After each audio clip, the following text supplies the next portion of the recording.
Hey everyone, welcome back to the channel. If you're new here, I'm Rob and I like to talk about high-end collectible comics and comics art. Subscribe if that's your kind of thing. I love talking about this stuff and I post 1 or 2 videos a week doing just that. Regulars will notice that I am not at home. I am in Florida. I'm not going to make you guess this time. The answer, by the way, was Luxembourg. I don't know if you all saw the comments on that one. I was in Luxembourg a couple weeks ago.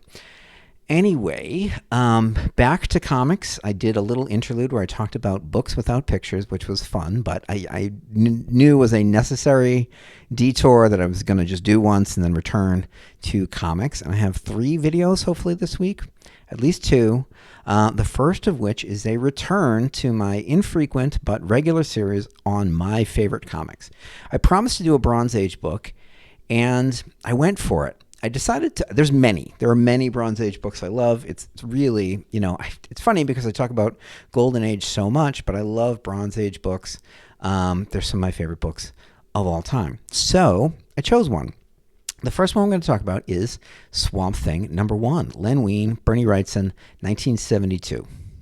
Why I love it. So when I was growing up as a young comic book fan, comic book crazy person, Bernie Wrightson was one of my favorite artists, and actually all 4 artists in the studio were among my favorite artists. You've heard me talk about especially Barry Windsor Smith, but certainly Bernie Wrightson, Kaluta, and Jeffrey Catherine Jones.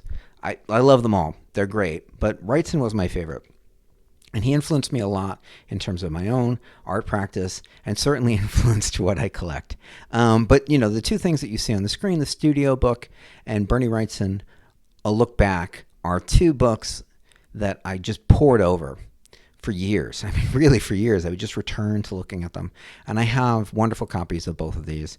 The studio is like one of my prized possessions, even though, it's just whatever, $200 book. But it's just, it speaks to my youth and my growing, at the time, like 12, 13, 14, 15, growing love of comic books. And really, like when I was 17, 18 years old, working at a comic book shop, I worked with a guy named Jeff Clark, who was a huge Wrightson fan, and he pushed me even further over the edge into being a Wrightson nerd. So very cool. Thank you, Jeff. And in fact, here you'll see that I was lucky enough in 1999, a long time ago. It was published in 2000, but in 1999, and all I have is the screenshot. Probably, I might be able to find the text, although I don't own the copyright to the text, so I can't really share it. But I interviewed Bernie Wrightson for a website called Digital Webbing in 1999. It was published in the year 2000, and it was incredible. And it was a great experience to talk to him. I've met him at conventions as well after that, but that was the first time I'd actually had a chance to talk to him, and it was amazing. Just as an aside, if you're wondering, the most exciting people I've ever interviewed for my personal interests, Bernie Wrightson is right up there, along with Jackie Chan, actually. So I interviewed Jackie Chan, and that was an absolutely amazing experience. He's probably the most famous person I've ever met because, of course, he's famous in the West, but he's famous in China, like super famous in China. So, but Bernie Wrightson was right up there because, of course, I had this like long-standing like love for his work, and he was so inspirational to me. So there you go. Have I ever owned it? Yes, I've owned multiple copies, in fact. But the best copy I owned, and for me, because it's, you could get, for the amounts of money that I paid for this 9.2 White Mountain copy, I could have gotten a 9.4, and really you could pony up and get a 9.6 for not much more money. As you'll see in a minute, there are a lot of these. But for me, of course, anything that's White Mountain is better, just by definition, because it's White Mountain.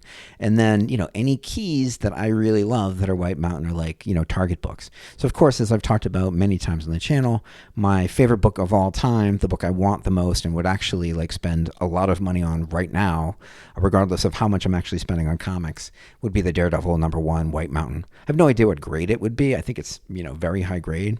But whatever grade it came out at, I would go all in on it because it's a book that I've coveted for a long time. And this is another one. Like, it's a key that I love. It's a book that I love. And I was fortunate enough to own the White Mountain copy for a while. So there you go.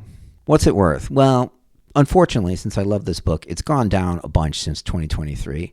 From an average of $5,500 in 2023 for 9/8, 9/8 are now averaging over the last 90 days around $3,000, which is not a good return. Similarly, 9/6s were averaging around $1,200 in 2023, and the last sale was $665. 9.4s haven't fallen as much, but they're still falling. So, I don't know. Maybe it'll go up again. Maybe it'll be a Swamp Thing movie. I don't know. You should all buy a copy because it's one of the coolest books of the Bronze Age, I think. Len Wein, Bernie Wrightson, can't be beat. So yeah, the Census. This is one of the reasons that it, just doesn't go up and up in value, considering how important it is historically in setting the tone for DC's kind of horror, weird stuff, in perpetuity, basically. Like, you wouldn't get Kelly Jones unless you had Bernie Wrightson's Swamp Thing, right? So, but there are 58 9/8s, 162 9/6s, 294 9/4s, and 383 9/2s. That's a lot of copies. There are nearly 3,700 copies graded. There are actually signature 9/8, signature series 9/8s, signature series 9/6s, and all the way down the line. So there's a lot of copies of this book. They're in high grade. They were bought at the time. Similar to the Marvel #1s from the late 60s. These were bought, stored. The hobby was a real thing. The price guide was out. That's why, right? This was something that people identified as like, hey, this is cool. We're going to buy this. We're going to sit on it. We're going to have high grade copies. That said, there are books that exist in higher quantities than this that sell for more because there's more hype around them. So, it's not just the quantity. It's that there's less attention being paid to this book than I think there should be because I love this book. The best copy.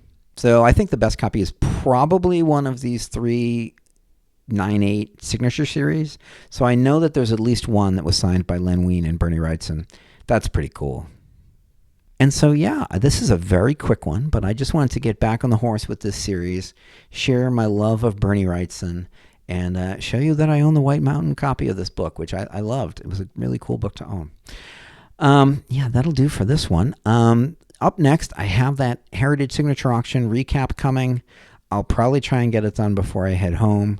And then after that, this weekend, I'm recording the Classic Covers tier list video, which I've been waiting on. I was going to record it on the road, but then I realized it's probably going to take me like 3 hours to edit. I'm not going to be able to do that on the road. Whereas this video is going to take me like 20 minutes to edit because it's just off the cuff and pretty quick. So there you go. But I'm going to do it over the weekend, try and publish it Sunday or Monday, and that'll be fun. Get your popcorn out.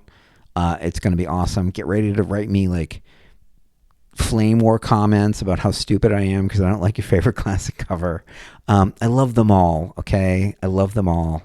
But I love some more than others, okay? That's it. I love some more than others. Thank you if you made it this far. I appreciate you guys. Even if you didn't make it this far and you dropped out 2 minutes ago, I appreciate you too. If you haven't yet, please like and subscribe, share with your friends, and I'll see you in the next one. Thanks. Bye.